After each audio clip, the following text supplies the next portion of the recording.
Hello hello hello.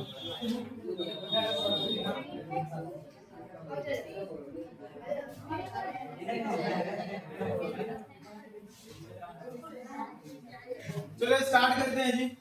हम लोग types of polynomial ये सारा कुछ पढ़ चुके थे, ठीक है।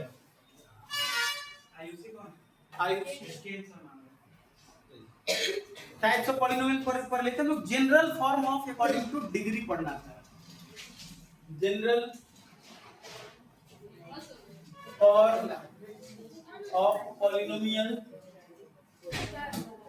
According to degree.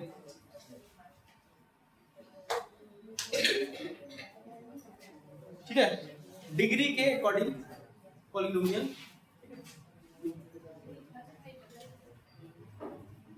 नंबर 1 है लीनियर पॉलिनोमियल।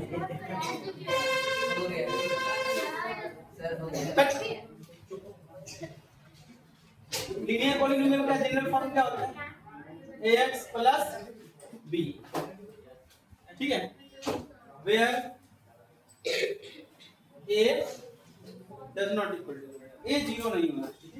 एग्जांपल यहां लिख देता हूं, जैसे px बराबर 2x minus 1, तो देयरफॉर यहां बताओ a बराबर b is equal to -1।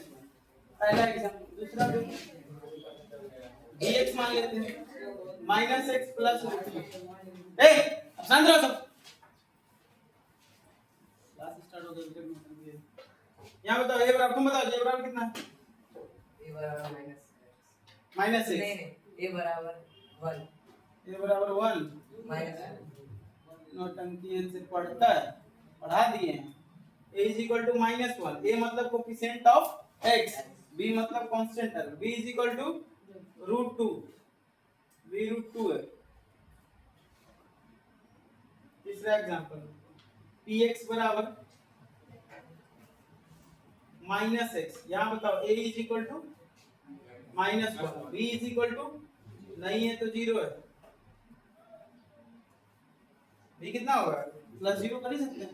Constant term नहीं है, मतलब कांस्टेंट टर्म इसमें 0 है। समझ में आ गई बात? चलिए आगे बढ़ते हैं। दूसरा है हमारा क्वाड्रेटिक ना।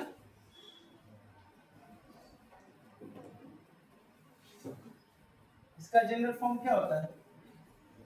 ax² plus bx plus c, where a does not equal to a zero नहीं होना चाहिए। अगर a जीरो होगा तो क्या हो जाएगा?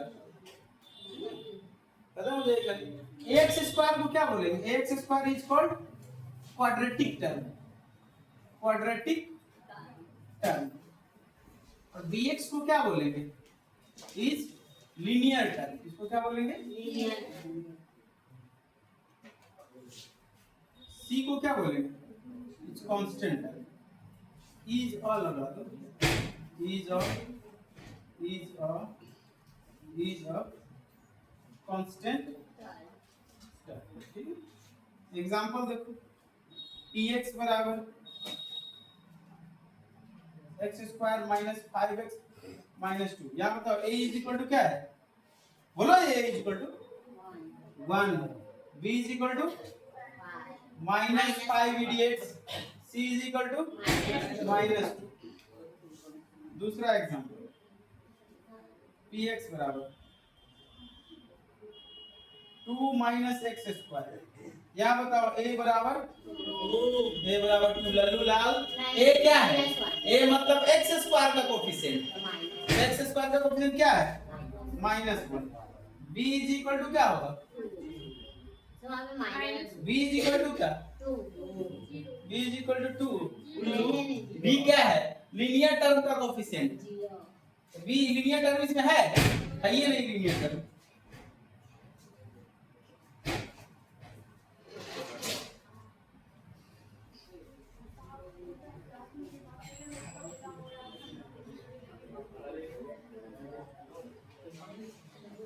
इसमें भी लीनियर टर्म नहीं है, इसका मतलब क्या है? 0 है। c बराबर क्या होगा? 2। मतलब थोड़ा सा उल्टा पुल्टा क्या लिखे, दिमाग हिल जाता है। मैं बोलता कि सर आता ही है। अगर ये सब चीजें पहचानने नहीं आता तो मैथ का कोई सवाल नहीं बनेगा इस पॉलिनोमियल में। जल्दी नोट करो सब। फटाफट नोट करो इतना और एग्जांपल लिखेंगे इसमें।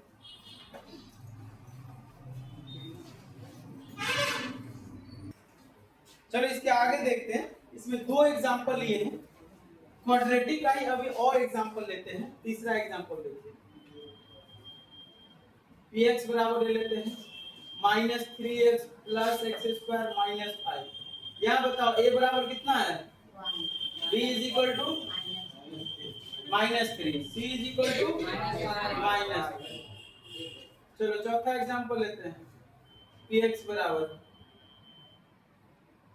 -5 + -5x + x²। यहाँ बताओ a बराबर 1 b = -5 c = 0।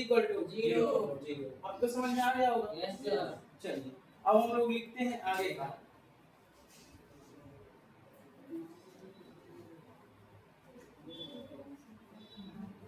हालांकि आप लोगों को क्वाड्रेटिक से ज्यादा पढ़ना नहीं है, 10 तक क्वाड्रेटिक से ज्यादा नहीं है, लेकिन जान लो अगर लिखा रहेगा तो। देखो इधर तीसरा है क्यूबिक पॉलिनोमियल।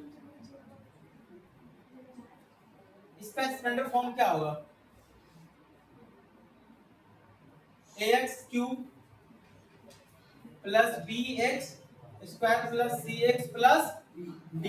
अब यहाँ ax क्या है, क्यूबिक टर्म, ये क्या है, क्वाड्रेटिक टर्म, ये क्या है, लीनियर टर्म, ये क्या है, इसको लिख सकते हैं हम लोग क्या,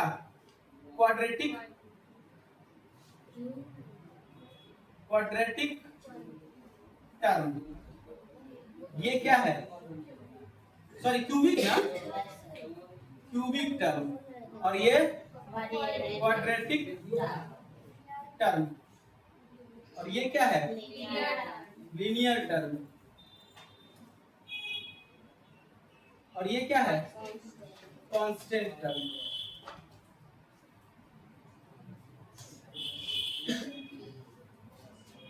ठीक है,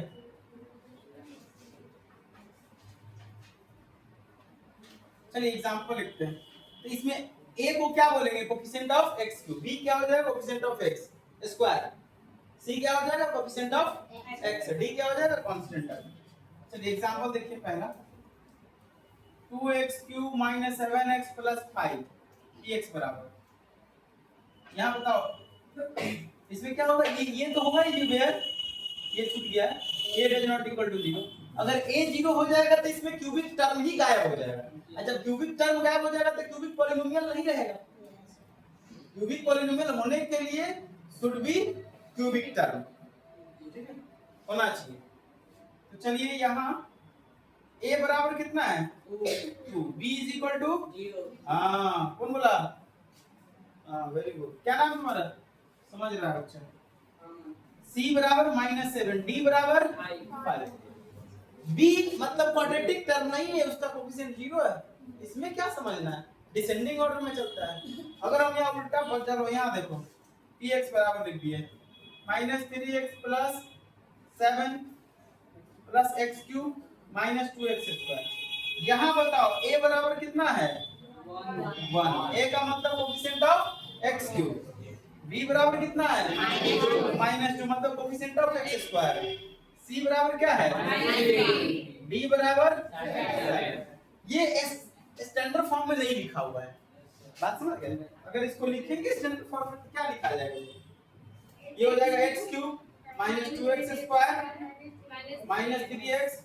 7, इस तरह से लिखाएगा।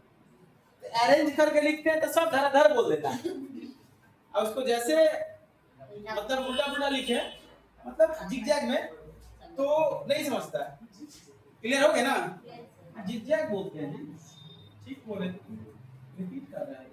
चलिए यहाँ x³ - 7x + 7x² + 2, यहाँ बताओ a = 1, b = -7, c = 0, d = 2, px = 3x³ - 2x। यहाँ बताओ a बराबर 3, b = 0, c = -2, d = 0। चलिए नोट कीजिए। एक और लिखते हैं px बराबर माइनस एक्स क्यूब। तो यहाँ बताओ a बराबर b बराबर 0, c बराबर 0, d बराबर 0। समझ गए ना? अरे समझ में आया? हाँ, इसको लिखिए बराबर। कोफिशिएंट टर्म को ढंग से समझिए। 3 डिग्री वाले टर्म को बोलेंगे क्यूबिक टर्म, 2 डिग्री वाले टर्म को क्वाड्रेटिक टर्म, 1 डिग्री वाले टर्म को लीनियर टर्म, और जिसमें 0 डिग्री है, यानी इसमें डिग्री कितना है इसका 0 है, x टू द पावर 0 लिख सकते हैं ना, उसको कांस्टेंट टर्म। कांस्टेंट पॉलीनोमियल तुम लोग को पढ़ा है ना, जी टाइप्स ऑफ पॉलीनोमियल में जिसका डिग्री 0 होता है, अभी लिखिए every real number is a constant polynomial, ठीक है, and the number 0 is called 0 constant polynomial, it's degree is not defined. सब पढ़ा दिए हैं? चलिए तो नोट कर लीजिए फटाफट, जहां भी कंफ्यूजन हो जाकर के रिपीट टेलीकास्ट जाके देख लीजिए, सब अपलोडेड है। इरेज करें इसको।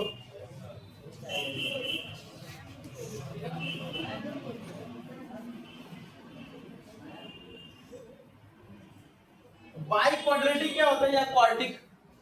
चौथा है बाई क्वाड्रेटिक, या फिर इसी को क्वार्टिक पॉलिनोमियल बोलते हैं। इसका जनरल फॉर्म क्या हो जाएगा? ई तक जाएगा, जितने डिग्री का होता है उससे एक टर्म ज्यादा होता है। लीनियर में 2 टर्म था, क्वाड्रेटिक में 3, क्यूबिक में 4, बाई क्वाड्रेटिक में कितने हो जाएंगे? 5। ax to the power 4 plus bx cube plus cx square plus dx plus ये क्या हो जाएगा? Biquadratic term. ये क्या हो जाएगा? Cubic term. ये क्या हो जाएगा? Quadratic term. ये क्या हो जाएगा? Linear term. ये क्या हो जाएगा? Constant term. a को क्या बोलेंगे? x square, x to the power 4 का कोएफिशिएंट, b को क्या बोलेंगे? x क्यूब का कोएफिशिएंट, c x स्क्वायर का कोएफिशिएंट, d x का कोएफिशिएंट और e कांस्टेंट। समझ गए? एग्जांपल देखो, यहां क्या होगा? where a does not equal to 0, a is called coefficient of x to the power 4, b is called coefficient of x cube, c is called coefficient of x square, d is called coefficient of x, e is called constant term। चलिए note कर लीजिए। Example इसका भी तुमको लिख देते हैं जी। क्या अब तो क्यूब है, तुम लिख रहे तुम मार रही हो, नहीं समझ में आता? आप पूछो, समझ में आता है? आगे आगे सवाल को बनेगा नहीं है, गप मार रही है यहाँ। इसका एक दो एग्जांपल लिख देते हैं। चलो पहला एग्जांपल, px बराबर x टू द पावर 4 प्लस 3x cube, 3x cube minus 7x square plus 5x minus 10। यहाँ a इज इक्वल टू क्या? 1, b is equal to 3, c is equal to -7, d is equal to 5, e is equal to -10। चलो दूसरा example, px बराबर 3x to the power 4 minus 7x square plus 7। यहाँ बताओ a बराबर 3, b बराबर, c बराबर -7, c मतलब क्वाड्रेटिक टर्म का, e d बराबर 0, e बराबर 7। चलो तीसरा एग्जांपल, px बराबर minus x to the power 4 plus 7x minus, क्या बताओ? a बराबर -1, b बराबर, c बराबर, d बराबर, e बराबर -2। चलिए नोट कीजिए, ठीक है, ये सब हो गया खत्म। अब हम लोग स्टार्ट करेंगे वैल्यूज ऑफ ए पॉलिनोमियल। एक पॉलिनोमियल का वैल्यू क्या क्या हो सकता है, ठीक है, वो हम लोग देखेंगे। फिर जीरो जब पॉलिनोमियल, ठीक है। गड़बड़ लिखा गया जी, यहाँ गड़बड़ हो गया है जी, cx² plus dx plus e होगा, ठीक है, यहाँ e होगा, यहाँ लिखते हैं ये c नहीं होगा, e होगा, ठीक है। चलिए नोट कर लीजिए इसको। क्या कोई दिक्कत साकिब? एग्जांपल में कोई दिक्कत है? एकदम बड़ी गौर से देख रहा है और सुना है, गौर से तो देखना ही चाहिए, तो कोई दिक्कत है? 2 नंबर में क्या पावर 4 मतलब a, पावर 3 नहीं है, मतलब b 0 है, पावर 2 है मतलब b a b तब c c माइनस है, पावर 1 मतलब लीनियर टर्म गायब है मतलब d। देखो ना लीनियर टर्म क्या है, d है ना x का पावर, d क्या है x का कोएफिशिएंट, x स्क्वायर का कोएफिशिएंट c, x का coefficient p, x to the power 4 का क्या है 3 है, x टू द पावर 3 इसमें नहीं है मतलब 0 है, x टू द पावर 2 मतलब c कितना है इसमें 7 है, d मतलब x कितना नहीं है इसमें x वाला 2 तो 0 है, e मतलब कांस्टेंट टर्म 7। समझ में आ गया, क्लियर? नोट पावर के हिसाब से चलिए नोट कीजिए फटाफट। इसके आगे हम लोग कल लिखेंगे, ठीक है, वैल्यूज ऑफ पॉलिनोमियल कल लिखेंगे, बात समझ गए ना? इसमें से अभी तक जितनी पढ़ाई हुई है उसमें किसी को दिक्कत है? हाँ? उसमें किसी को दिक्कत नहीं ना है? हाँ क्या वो क्या नहीं किया है? क्या ये नोट नहीं किया है ये? हाँ तो करो ना वो फटाफट, कितना टाइम लगाएगा तो? अब दो टर्म हम लोगों को पढ़ना है, वैल्यूज ऑफ ए पॉलिनोमियल, एक पॉलिनोमियल का वैल्यू क्या होगा और इसी से निकल के आएगा zeros of a polynomial, polynomial का जीरोज क्या होगा ये हम लोग, बात समझ में आ रही है? ये दोनों टॉपिक जो हम लोग कल पढ़ेंगे और इसी से निकलते हुए वो क्या, how to find zeros of a polynomial, शायद लिखे थे पिछले क्लास में, ये भी पढ़ना हम लोग को। जनरल टर्म एक्चुअली कल जो तुम लोग का जो लिखे थे ना सैटरडे क्लास को वो थोड़ा ठीक से एक ही लाइन में लिखते चले गए, आज फिर से बहुत सारे एग्जाम, क्योंकि इसमें इस एबीसी फाइंड करने में ए का कोएफिशिएंट जो ए है बी है सी है x का कोएफिशिएंट x का कोएफिशिएंट कांस्टेंट है, ये फाइंड करने में, ये देखने में समझने में बड़ी बच्चों को दिक्कत होती है, इसलिए मैंने उसको दोबारा फ्रेश करके लिख दिया है, बात समझ गए ना? तो इसको ढंग से लिख दिए। अब इसको हम लोग कल के क्लास में पढ़ लेंगे, एक ये पढ़ना है, कल जीरोस पढ़ लेंगे और उसके बाद हम लोग को दो टॉपिक और है, रिमाइंडर थ्योरम फैक्टर थ्योरम। तो रिमाइंडर थ्योरम तो है, फैक्टर थ्योरम हटा दिया है, ठीक है, लेकिन हम लोग पढ़ेंगे, it is very very necessary for the further class और फॉर नेक्स्ट मैथमेटिक्स चैप्टर्स, ठीक है, उस चैप्टर सब के लिए हम लोग को जरूरत है वो चीज पढ़ने का, बात समझ में आ रही है? चलो इतना नोट करो, रियल नंबर से 1FG सबसे किसी को प्रॉब्लम है तो पूछ लो, तुम लोग पढ़े हो बनाए हो संडे को कल बहुत सारे क्वेश्चंस, तो जो डाउट है वो सब बना लो, पूछ लो एक बार। हाँ पर्सनल, चलो जी, तो अलग अलग सब उल्टा सीधा जाए होता है। चलो जी स्टार्ट करें, हम लोग कहाँ तक पढ़ लिए पॉलिटिकल 4.2 करा रहे थे। हाँ फैक्टराइजेशन मेथड, क्या बात है, वहां तक हम लोग पहुंच गए, हम लोग विद्वान हो गए जी। चलिए 4.2 नहीं 1 हो गया ना, 2 भी कर लिए थे हम लोग, 2 में क्या है, 2 का आप लोग बनाए हो, हम सब बनाए थे एग्जांपल 1 करके जो है सॉल्व प्रॉब्लम, हाँ जॉन जी बंदी वाला, और उसके आगे भी बनाए थे, चलिए कोई बात नहीं। तो 4 नंबर बन गया है जी, find 2 consecutive positive integers sum of which squares is 365। चलो 4 नंबर हम बनाते हैं एक्सरसाइज 4.2। 4 में है 3 भी वैसा ही है जी, 3 में देखो बच्चे पहले 3 में है सम जो है find 2 number which sum is 27, हम लोग मान लेंगे let 1 number be x, therefore other क्या हो जाएगा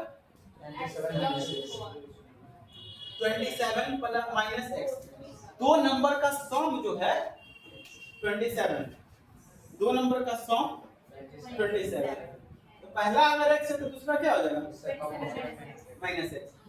तो अकॉर्डिंग टू क्वेश्चन ये क्या आ रहा है, प्रोडक्ट 182 है, x into 27 minus x बराबर 180, अब तो बन जाएगा जी, क्या हो जाएगा 27x minus x स्क्वायर और बराबर 182। हमेशा x स्क्वायर को पॉजिटिव में रखो तो दोनों उधर चला जाएगा, उधर जाएगा तो पॉजिटिव हो जाएगा, ये उधर आएगा तो माइनस हो जाएगा, और ये तो प्लस है ना, लिखेंगे अब लेफ्ट में x 182 sorry x square minus 27x plus 182 बराबर 0। अब यहाँ से तो आप लोग सॉल्व कर ही लेंगे। Yes sir. यहाँ से तो आप लोग विद्वान है जी, है कि नहीं? हाँ। विद्वान आदमी आप लोग यहाँ से क्या दिक्कत है? चलिए 4 नंबर में कह रहा है find consecutive positive integer sum of whose squares is 365 positive consecutive positive integer हम लोग मान लेंगे 2 consecutive positive integers are ये b क्या हो जाएगा x and x plus 1 consecutive में तो ये होगा ना, एगो x होगा तो उसमें एक जोड़ेंगे तो आगे वाला मिल जाएगा। अकॉर्डिंग टू क्वेश्चन क्या है, इसके स्क्वायर का सम कितना है 365।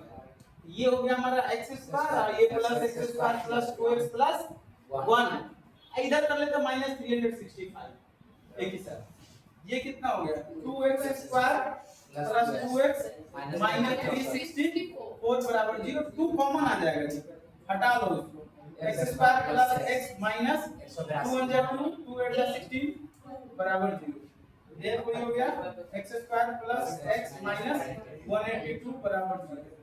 अब यहाँ से तो आप लोग सही में विद्वान है कि नहीं है? ये तो बना लीजिएगा। चलिए फटाफट इस दोनों को नोट कर लीजिए। इसके बाद आगे जो है हम लोग को एक अल्टीट्यूड राइट एंगल ट्रायंगल का क्वेश्चन है, वो कॉटेज इंडस्ट्री का क्वेश्चन है। तो 2 क्वेश्चन है, फटाफट 5 और 6 उसको कंप्लीट करते हैं। नोट कीजिए। पांचवा जो है हम लोगों का the altitude of A right triangle is 7 centimetre less than it's base. Base से 7 सेंटीमीटर कम है कौन अल्टीट्यूड, हम लोग मान लेंगे ले बेस x अल्टीट्यूड क्या हो जाएगा x माइनस 7 सेंटीमीटर। हाइपोटेनस 13 दिए हुआ है according to question x square plus क्या जान लिखेंगे वी नो दैट क्या बेस स्क्वायर प्लस परपेंडिकुलर का स्क्वायर बराबर हाइपोटेनस का स्क्वायर। बेस हमारा x प्लस x माइनस 7 का स्क्वायर बराबर 13 x square plus x square minus 14x plus 49 minus 169। ये हो जाएगा 2x स्क्वायर माइनस 14x और ये कितना हो जाएगा 9 माइनस 9 0 6 माइनस 4 2 और ये 1 माइनस बराबर 0। 2 कॉमन आ जाएगा जी। x square minus 7x minus 60 बराबर 12 पंचे 60, 12 में से 5 घटाएगा तो 7। यहाँ से तो बना ही लेंगे आप लोग, यहाँ से तो आप विद्वान बन जाते हैं, है कि नहीं? चलिए अब एक और सवाल है कॉटेज इंडस्ट्री। इधर इरेज करते हैं, चलिए उधर नोट कीजिए, इधर इरेज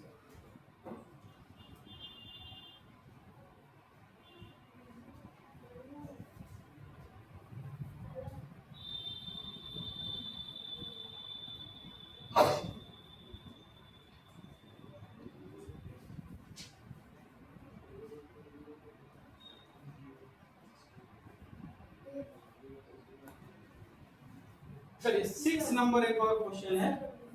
कॉटेज इंडस्ट्री समझते हो जी? लघु उद्योग बोलते हैं, ठीक है। चलो इसको स्टॉप करो। एक कॉटेज इंडस्ट्री है, अब इसमें कह रहा है produce a certain number of pottery articles in a day. बर्तन उठता है, व्हाट मतलब होता है ना बर्तन कुमार का है।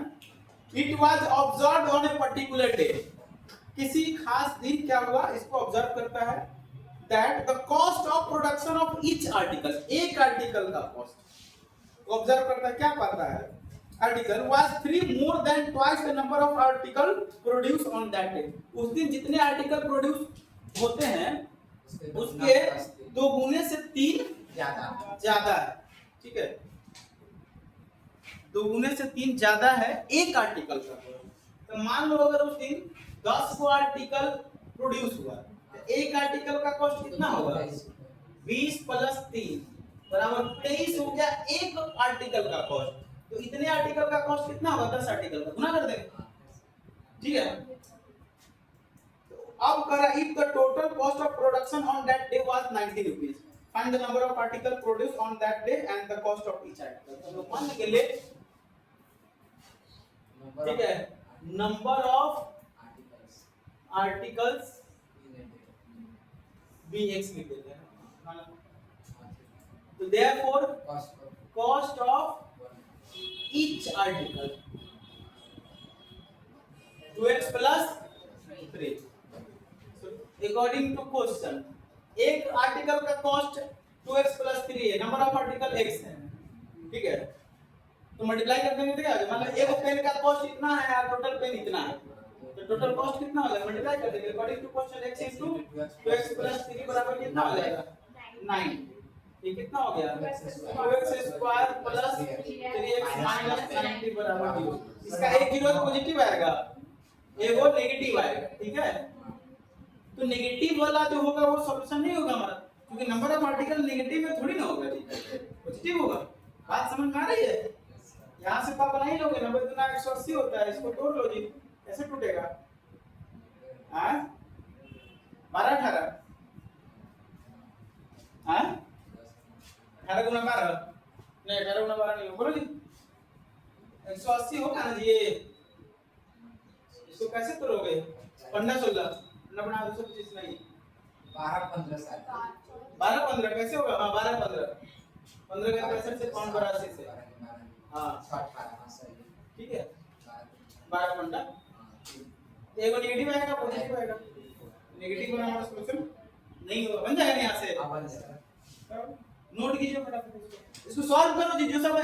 अरे 3 को क्वेश्चन बनाया है, वो ये है, ये सब कंप्लीट करो ना तुम लोग, सॉल्व कर लिया उन सबको ना, क्यों रे चंदन? हाँ इसको भी करो, चलो नोट करो फटाफट।